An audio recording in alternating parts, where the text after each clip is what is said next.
Julien Poirier-Malo, parlons de ces cours de français. Nouveau genre, hein? C'est peut-être l'expression qu'on doit utiliser. C'est une bonne façon de le dire. Ouais, vous savez à quel point, Patrick, je suis adepte d'échanges culturels sur le web. Je vous en parle souvent. La promesse originelle des réseaux sociaux, ce parvis de l'Église planétaire où tout le monde devait chanter en se tenant la main. Que c'est bon! Dieu. Finalement, c'est devenu une espèce de marécage de désinformation. Très souvent, c'est un peu moins beau. Heureusement, il reste un peu de lumière, notamment chez ces créateurs de contenu qui racontent le français québécois à ceux qui ne le maîtrisent pas. Petit tour d'horizon ce matin. Commençons avec Audrey-Anne Posé qui enseigne, elle, des expressions à ses collègues. Lorena, est-ce que tu sais qu'est-ce que ça veut dire « c'est de valeur » ? Cette valeur, C'est de valeur. donner de valeur à quelque chose? Non. Ça veut dire « c'est dommage Ah, ». C'est de valeur. Faut le savoir. Faut le savoir. Mais l'essayer, c'est C'est vrai qu'il faut l'adopter, le cette savoir, hein? expression-là. Ensuite, il y a Marc-Étienne Germain et Kevin Marquis du podcast Micro 10-4 qui enseignent, eux, l'alphabet. Voici quelques lettres en rafale. A, c'est pour. Ataboy, B, c'est pour. Batains, H, c'est pour. Hit Tabarouette, J, c'est pour.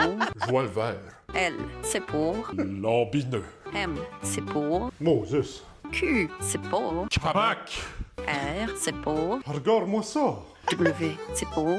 oiseau, X, c'est pour. excuse-toi pas. Alors, il y a... C'est beau, c'est sympathique, ça. C'est sympathique, ça fait plaisir. La vidéo est très belle aussi avec leur costume, je dois dire. Et puis, je termine avec Laurence, dont les cours de français, je dois dire, sont tout à fait d'actualité. The best expression to describe what's happening in the US right now is ça va mal à la shop. Ça va mal à shop. Alors, elle donne régulièrement des petites leçons comme ça sur des expressions québécoises. C'est assez informel. Des fois, elle est dans son auto, des fois, elle est couchée dans son lit. Puis, elle explique comme ça des petites expressions québécoises, des traductions pratiques pour les conversations quotidiennes, entre autres. In a rush. Dans le jus, j'ai la broue dans le toupette, je suis pressée, je suis occupée. Je suis occupée. Or, je suis occupée. I don't know why there's a T when I say je suis occupée, but I guess some of us say je suis occupée and others say je suis occupée. You can say both. Je sais pas pourquoi il y a un T dans « je suis occupé ». On peut dire « je suis occupé » aussi, les deux fonctionnent.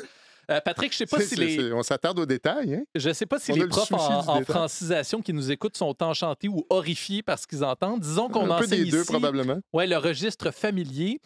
Évidemment, les réseaux sociaux ne remplacent pas les cours en bonne et due forme, mais entendons-nous pour dire qu'ils forment quand même un très bon complément. C'est un beau carrefour à fréquenter pour ceux qui veulent transmettre le français ou pour ceux qui veulent documenter leur apprentissage de la langue. On a déjà fait une chronique là-dessus, Patrick.